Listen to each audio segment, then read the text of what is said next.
Hi every one, അസ്സാം വലൈക്കും. എല്ലാവർക്കും രുചി എക്സ്പ്രസ്സിലേക്ക് സ്വാഗതം. ബിരിയാണി ഇഷ്ടപ്പെടാത്തവരായിട്ട് ആരും തന്നെ ഉണ്ടാവില്ല. മാത്രമല്ല, ബിരിയാണിയുടെ വെറൈറ്റി ടേസ്റ്റ് ഇഷ്ടപ്പെടുന്നവരാണ് നമ്മളിൽ പലരും. പല നാട്ടിലും പല രീതിയിലുള്ള ബിരിയാണിയാണ് നമുക്ക് കിട്ടാറുള്ളത്. അത് ഉണ്ടാക്കുന്ന രീതിയിലായാലും ടേസ്റ്റിൻ്റെ രീതിയായാലും വ്യത്യാസം തന്നെയാണ്. അപ്പോൾ അതുപോലെ ഒരു വെറൈറ്റി ആയിട്ടുള്ളത്, മാത്രമല്ല വളരെ കുറഞ്ഞ ഇൻഗ്രീഡിയൻസ് വെച്ചിട്ട് നമുക്ക് തയ്യാറാക്കിയെടുക്കാൻ പറ്റിയുള്ള ഒരു ബിരിയാണി റെസിപ്പിയാണ് ഇന്ന് ഞാൻ നിങ്ങളെ പരിചയപ്പെടുത്താൻ പോകുന്നത്. അപ്പോൾ നമുക്ക് റെസിപ്പിയിലേക്കൊന്ന് കടന്നാലോ?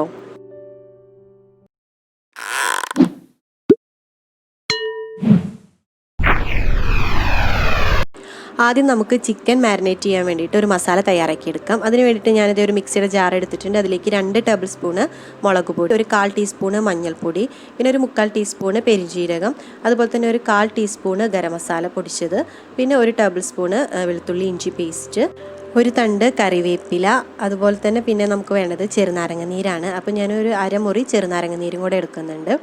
ഇതെല്ലാം കൂടെ നമുക്കൊന്ന് അരച്ചെടുക്കണം. അപ്പോൾ അത് അരച്ചെടുക്കുന്നതിന് വേണ്ടി എളുപ്പത്തിന് ഞാൻ ഒരു 2 ടേബിൾ സ്പൂണ് വെള്ളം കൂടെ ആഡ് ചെയ്യുന്നുണ്ട്. ഇത് നന്നായിട്ടൊന്ന് പേസ്റ്റാക്കി എടുക്കാം.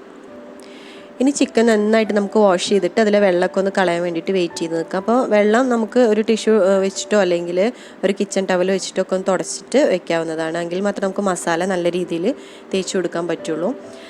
അപ്പോൾ നമുക്ക് ഇനി ഇതിലോട്ട് നേരത്തെ അരച്ച് വെച്ചിട്ടുള്ള മസാല ആഡ് ചെയ്ത് കൊടുക്കാം. അപ്പോൾ ഇത് ഏകദേശം 1 കിലോ ചിക്കൻ വരുന്നുണ്ട് കേട്ടോ.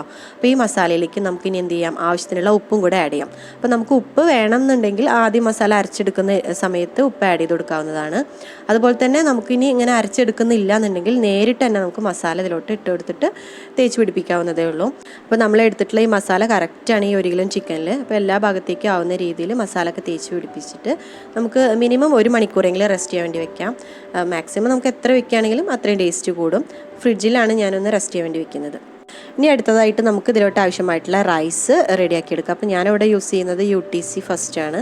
അപ്പോൾ ഈ റൈസ് നന്നായിട്ട് വാഷ് ചെയ്തതിന് ശേഷം നമുക്കൊന്ന് ഒരു അരമണിക്കൂർ കുതിർത്ത് വെക്കാം.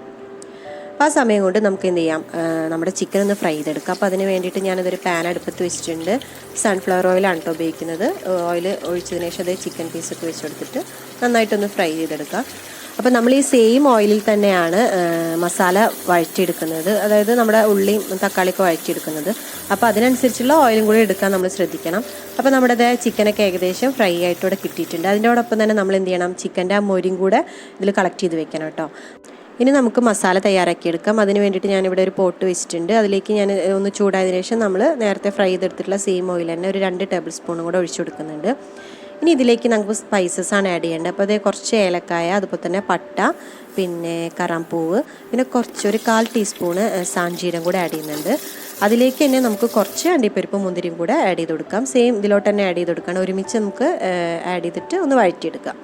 ഒന്നായതിനു ശേഷം നമുക്ക് എന്ത് ചെയ്യാം, സവാള ആഡ് ചെയ്ത് കൊടുക്കാം. അപ്പോൾ ഞാനിത് 2 സവാളയാണ് എടുത്തിട്ടുള്ളത്. വലിയ സവാളയാണ് കേട്ടോ, അത്യാവശ്യം വലിപ്പമുള്ള സവാള തന്നെയാണ്. അപ്പോൾ നന്നായിട്ടൊന്ന് വഴറ്റിയെടുക്കുക. അപ്പോൾ പെട്ടെന്ന് വഴറ്റി കിട്ടാൻ വേണ്ടിയിട്ട് ഞാനത് ഒരു 1/2 ടീസ്പൂൺ ഉപ്പും കൂടെ ആഡ് ചെയ്ത് കൊടുക്കുന്നുണ്ട്. എന്നിട്ട് നന്നായിട്ടൊന്ന് വഴറ്റി കൊടുക്കാം. ഇനി ഇതിലേക്ക് നമുക്ക് ആഡ് ചെയ്ത് കൊടുക്കേണ്ടത് വെളുത്തുള്ളി ഇഞ്ചി പേസ്റ്റാണ്. അപ്പോൾ ഞാനിത് 1 ടേബിൾ സ്പൂണ് വെളുത്തുള്ളി ഇഞ്ചി പേസ്റ്റ് ആഡ് ചെയ്യുന്നുണ്ട്. പിന്നെ ഒരു 8 പച്ചമുളക് അങ്ങനെ തന്നെ ചതയ്ക്കാതെ നമുക്ക് ആഡ് ചെയ്യാം. അതുപോലെ തന്നെ ഒരു വലിയ തക്കാളിയും കൂടെ ആഡ് ചെയ്ത് കൊടുക്കാം. പിന്നെ നമുക്ക് ആഡ് ചെയ്യേണ്ടത് ഒരു പിടി മല്ലിച്ചിപ്പ്, അതുപോലെ ഒരു 1/2 പിടി പുതിനയിലും കൂടെ ആഡ് ചെയ്ത് കൊടുത്തിട്ട് നന്നായിട്ട് മിക്സ് ചെയ്തെടുക്കുക. നന്നായിട്ട് വഴണ്ടതിന് ശേഷം നമുക്കിതിലോട്ട് ഇനി മഞ്ഞൾപ്പൊടിയാണ് ആഡ് ചെയ്യേണ്ടത്. അപ്പോൾ ഒരുപാട് മഞ്ഞൾപ്പൊടി ആഡ് ചെയ്യരുത്, ഒരു നുള്ളു മഞ്ഞൾപ്പൊടി മാത്രം ആഡ് ചെയ്താൽ മതി. അതുപോലെ തന്നെ കുറച്ച് ഗരം മസാലയും കൂടെ ആഡ് ചെയ്ത് കൊടുക്കുക. ഇനി നമുക്കിതിലോട്ട് വേണ്ടത് ഒരു സീക്രട്ട് ഇൻഗ്രീഡിയൻ്റ് ആയിട്ടുള്ള പുളിയാണ്. അപ്പോൾ ഞാൻ ഏകദേശം ഒരു നാരങ്ങയുടെ വലുപ്പത്തിലുള്ള പുളിയാണ് എടുത്തിട്ടുള്ളത്. നല്ല പുളി ഉള്ളതുകൊണ്ട് ഞാൻ അത്രേ എടുത്തിട്ടുള്ളൂ. പിന്നെ കുറച്ച് വെള്ളത്തിൽ നന്നായിട്ട് കട്ടിയിലാണ് പിഴിഞ്ഞെടുക്കുന്നത്. അപ്പോൾ ഇത് ഏകദേശം ഞാനൊരു 2 ടേബിൾ സ്പൂൺ ഒഴിച്ചു കൊടുക്കുന്നുണ്ട്. അപ്പോൾ നിങ്ങളുടെ കയ്യിലുള്ള പുളി വല്ലാതെ പുളി ഇല്ലയെന്നുണ്ടെങ്കിൽ നിങ്ങൾക്കൊരു 2 ടേബിൾ സ്പൂൺ വരെ പുളി ഒഴിച്ചു കൊടുക്കാം കേട്ടോ. ഇനി നമുക്കിതിലേക്ക് എന്ത് ചെയ്യാം, ചിക്കൻ ആഡ് ചെയ്ത് കൊടുക്കാം. അതുപോലെ തന്നെ നമ്മൾ നേരത്തെ ഫ്രൈ ചെയ്തിരിക്കുമ്പോഴുള്ള മൊരിയില്ലേ, അതും കൂടെ ആഡ് ചെയ്തിട്ട് വെക്കുക. ഇനി നമുക്കിതിലോട്ട് ആഡ് ചെയ്ത് കൊടുക്കേണ്ടതെന്ന് വെച്ചാൽ അരി വേവിക്കാനുള്ള വെള്ളമാണ്. അപ്പോൾ 1 ഗ്ലാസ് അരിക്ക് ഏകദേശം ഒരു 1.5 ഗ്ലാസ് വെള്ളമാണ് ഒഴിച്ചു കൊടുക്കുന്നത്. അപ്പോൾ ചൂട് വെള്ളമാണ് ഞാനിപ്പോൾ ഇതിലേക്ക് ഒഴിച്ചു കൊടുത്തിട്ടുള്ളത്. അപ്പോൾ ഇതൊന്ന് തിളയ്ക്കാൻ വേണ്ടിയിട്ട് നമുക്ക് എന്ത് ചെയ്യാം, വെയിറ്റ് ചെയ്യാം. അപ്പോൾ ആ സമയത്ത് നമ്മൾ ആവശ്യത്തിനുള്ള ഉപ്പും കൂടെ ആഡ് ചെയ്ത് കൊടുക്കണം. അതായത് അരിക്കും കൂടെ ആവശ്യമായിട്ടുള്ള ഉപ്പും കൂടെ ആഡ് ചെയ്ത് കൊടുക്കണം.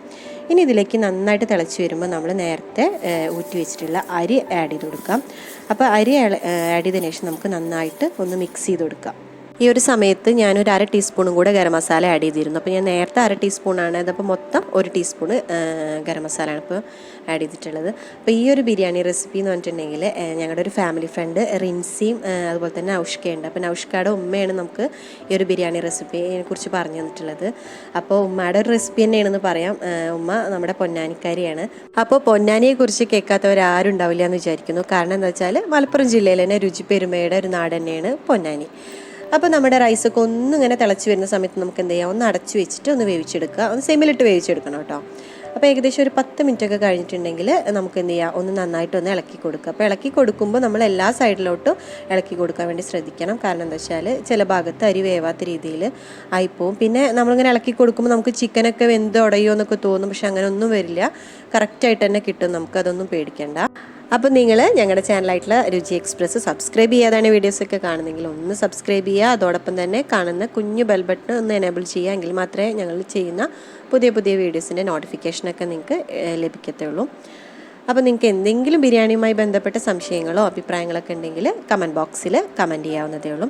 അപ്പോൾ നന്നായിട്ട് നമുക്കിത് ബിരിയാണി ഒന്ന് മിക്സ് ചെയ്തതിന് ശേഷം നമുക്കൊന്നും കൂടെ അടച്ചു വെച്ചിട്ട് വേവിച്ചെടുക്കാം.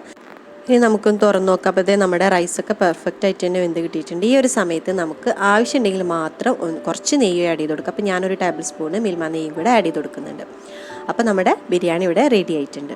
ഒറ്റ പാത്രത്തിൽ മാത്രം തയ്യാറാക്കി എടുക്കാൻ പറ്റുന്ന ഈ സിമ്പിൾ റെസിപ്പി എല്ലാവർക്കും ഇഷ്ടമായി ഞാൻ കരുതുന്നു. ഇഷ്ടമായിട്ടുണ്ടെങ്കിൽ ലൈക്ക് ചെയ്യാൻ മറക്കരുത്.